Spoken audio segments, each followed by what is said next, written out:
The original Williams Angus farm went by the name of Williams Stock Farm. It was started by my father in 1921. Our farm was on the outskirts of the little town of Jonesboro.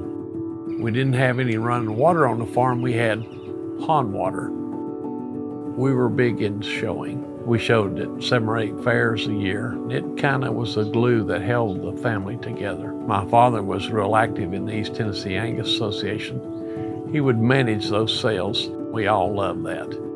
My father groomed me growing up to be a veterinarian. The first year of college, I played football at East Tennessee State. And then I was ready to get on with life, and I transferred to UT to focus on going to veterinary school. But by the time I got there, I decided that I wanted to go into medicine.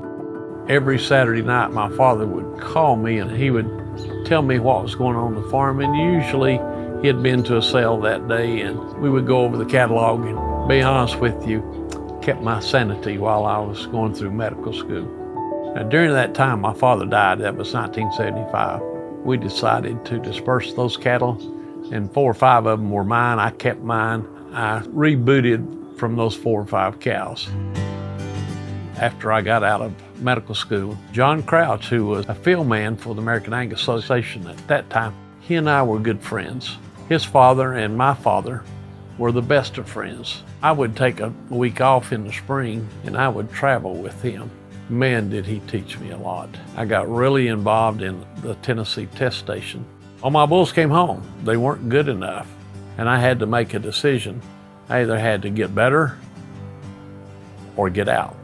In 2010, when I was 63 at the time, I'm headed down the home stretch, and I thought, if I would apply the principles to my Angus operation that I did to practice in medicine, maybe I could do something special.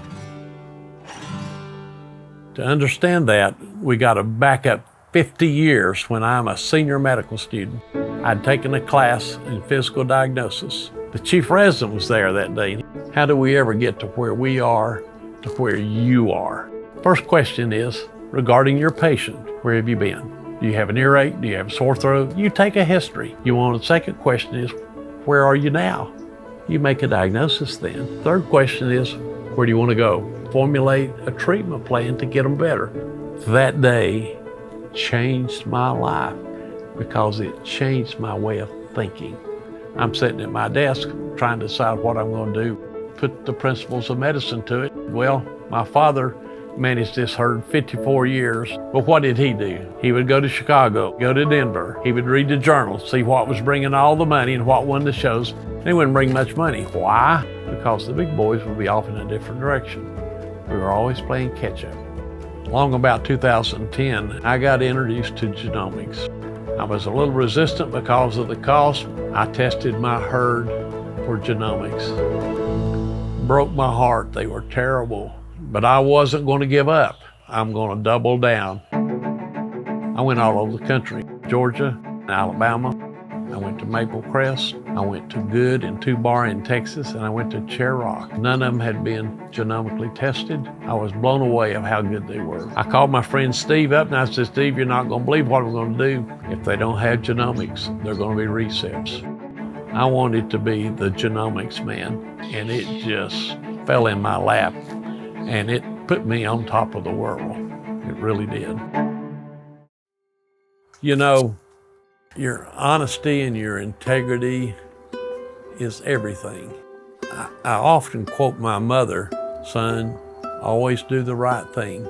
You'll never be wrong by doing the right thing.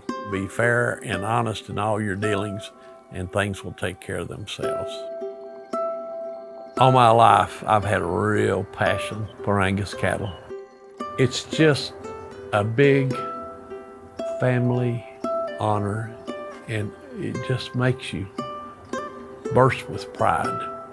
I mean, hey, it rarely happens. It rarely happens.